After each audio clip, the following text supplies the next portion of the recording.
Hello, I'm excited to be here for the second time, actually, the second year. I was tempted to make this speech, since it is the art of the exit, just telling you goodbye and running away. But I think the conference organizers would not be very happy with that. I'm going to talk about the art of the exit. But first of all, I'm going to start off by thinking as an entrepreneur myself. In the last 15 years, been setting up different companies, investing in different ones. Why do we work? Why do we do all this stuff?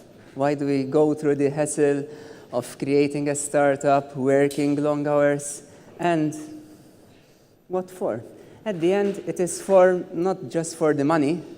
The money is nice, yes, but I think it is also for the recognition, to make sure that you have fun, also, as Eric said, and also, at the end, to be successful, to say, I've made it.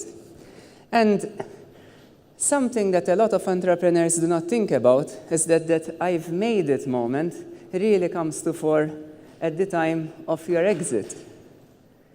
So the first time that I made an exit, I was thinking, okay, I have to sell off this baby that I've created. And, you start having a lot of emotions. It's actually quite an emotional process to sell off your company. Okay, you're getting rewarded for it, but you need to be prepared. It gets easier and easier. So over time, by now I've done 4 IPOs and also a number of exits, and more or less did almost all the type of exits that I'll be talking about today that you could possibly do. And I will go a little bit and put some anecdotes about it, because at the end, what are the different types of exits that you have? The most important thing is that when you're creating a new company, is to think of the exit from the very start. Not saying, the first thing that you have an idea, you'll think, okay, I'm going to exit in another 2 years, in another 3 years. But having the structure in place. For example, thinking about having an options pool for your key people from the very first day, allowing 6-7%, for example, of your shares for the options pool for your key people in order to motivate them. And also making sure that there is tax planning and financial planning from the very first day. And I always believe that, imagine if you are in this room and all the lights go out. What are you going to see? The exit signs. Okay? I think that having an exit, having a target in mind, is always important to have. And this, I think, focuses you in the mission of creating value. Because, of course, the exit is important, but at the end, what does an entrepreneur do? They add value. You need to create the value, and hopefully, at the exit time, someone is going to take a multiplier, multiply it by an estimate of the future value, and effectively you're getting paid for the future value that you're creating, using some metric, profit, revenue, according to what you negotiate with the eventual buyer, and you'll manage to do the exit. It is quite simple when put in this way, but in reality it's quite an emotional process. So what are the type of options that you have? If you're doing it from Malta, there are a little bit of more limited options than if you're doing it abroad. Especially, there is more VC funding. There are also more public liquid markets abroad. But you can also do that, and a number of companies do it, for example, on NASDAQ OMX, NASDAQ in the States. My very first experience was actually listing on NASDAQ in the States. And that process was completely torturous. At some point, I thought that the SEC are literally going to ask me for a DNA swab, because I had to fill in so many pages and pages of due diligence, go through regulations, that after the end of it, I thought, I don't think I want to do it ever again. However, it does get easy. And I think to make it more easy, the important thing is also to have good advisors on board from an early stage. Once you've set your mind that you do want to make an exit, I think having a set of good advisors is absolutely key in order to make this successful. So you've got advisors, you've got the idea, and you've got the company in place. What types of exit can there be? There are different types, around 7, 8 types. You can either do a public sale, which is the most prestigious, but also the more difficult to do, and where you either do an IPO or some form of alternative listing. You can either do a private sale, an acquisition, which is, I think, the most common type of exit, actually, for most entrepreneurs. You can also do a merger with another company. And all these have pros and cons. And also, you can retire or liquidate the company. There are also this management buyouts, which is something that I haven't done, but where you sell part of your company to the next generation of management. And this is important because family businesses often work in this way. You also have management buy-ins, where an external company comes, a management team comes in and takes over the company. You also have 3 other options, which either bankruptcy or debt or getting fired. I do not recommend these last 3 to be a valid exit option. Although if you read Donald Trump's book, he was a master of actually using bankruptcy as an exit form. So yeah, some people have actually managed to be successful, but I do not recommend those 3. How would you think of what is the best exit strategy? Okay, so you're still enthusiastic in the first few weeks of your idea, building up value, getting more clients. At some point, after you've been successful, you've made your 100 sale, you've made your 1,000 sale, maybe you've sold your product or service 1 million times. Admittedly, it is going to get boring, and entrepreneurs are normally people who will get bored easily after like 5, 6 years doing it. They would want to create something new. And that is the time when you should be looking at an exit. What are the factors involved? From my experience, are what type of return do you want to return to yourself? What is the financial position that you are in? What are your expectations and aspirations? Most exits are not in the regions of hundreds of millions, but typically you will get, even from Business Angel, data between 5 to 15 million. 30 million is probably the range at which most exits occur.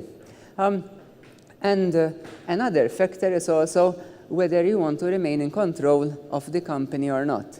Some entrepreneurs are very reluctant to give up control, even though at the end you do have to give up control of what you've created, but some options allow you to keep control. For example, an IPO, normally the management team stays on.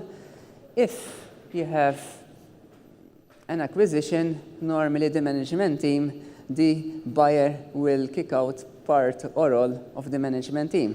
It depends. If it is an acqui-hire in which they hire you, they basically buy you out to get your team, then you normally get guarantees to stay on. And again, these are different types of play that you can play and choose the right one for the situation at the right time. But I think there are also always the pros and cons. If you go for an IPO, you're going to get more money. If you go for less money, you'll go look for an acquisition.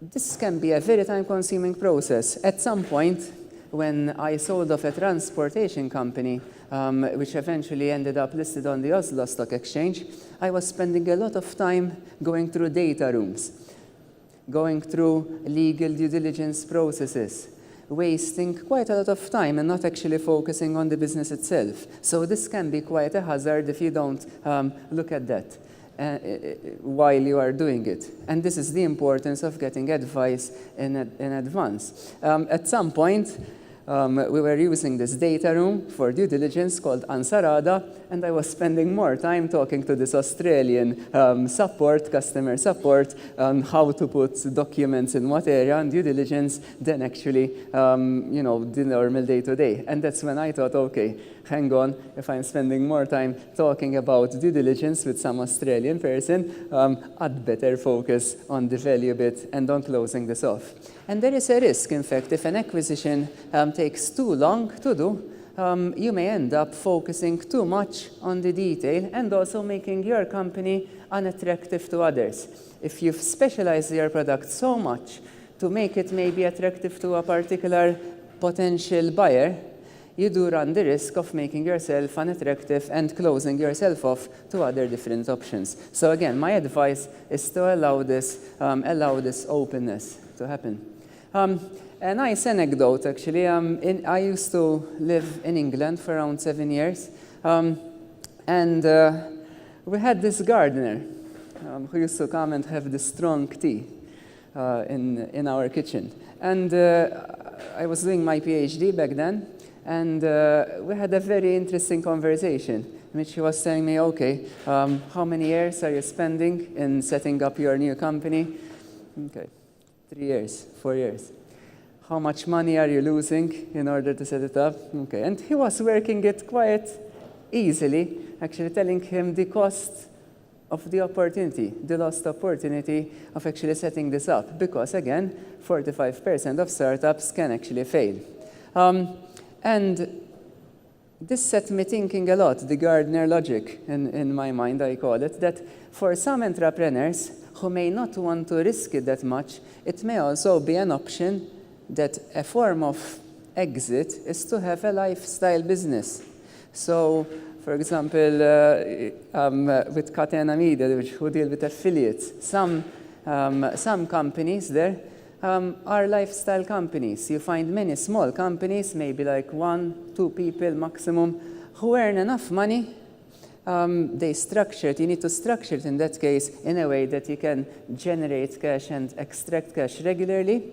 And this can work for a number of entrepreneurs. Is it going to be scalable? Probably not. Is it going to be the next Google? Probably not. But there is absolutely nothing wrong with that either, because of course we do hear a lot about the large exits, but I think we do miss 99% of the other exits that are smaller. An interesting exit that I've just made, the most recent one, was for fast fashion in London, which made 400% return in just the space of a few months. And it had IT components. You get this app and you book like this makeovers and stuff like that, which made 400% return in just a few months. So that was quite a good investment, and also a nice exit to an acquisition, in this case Unilever. So I think that at the end, the exit is the fun part. I do think so. There will be a roller coaster of emotions. You'll think, why should I sell my baby? Why should I do it? So normally, founders are conflicted about it. Once you've set your mind, you have to go through all the process, the due diligence, making sure, negotiating, but the negotiations are normally fun. You're dealing with the CEOs of the other company, you're dealing with interesting people and learning the ropes, and it does get easier over time. But I do think that at the end, the essence of an entrepreneur is to be able to master the art of the exit and also have fun while doing it. And of course, do not forget the champagne for the party. And of course, once you've done the exit, if you're like me, you will do something else and do it over and over again. So I hope that you master this, the art of the exit, and hopefully we'll be seeing more of you actually doing this repeatedly over and over again. Thank you very much. It's great to be here, and thank you for your time.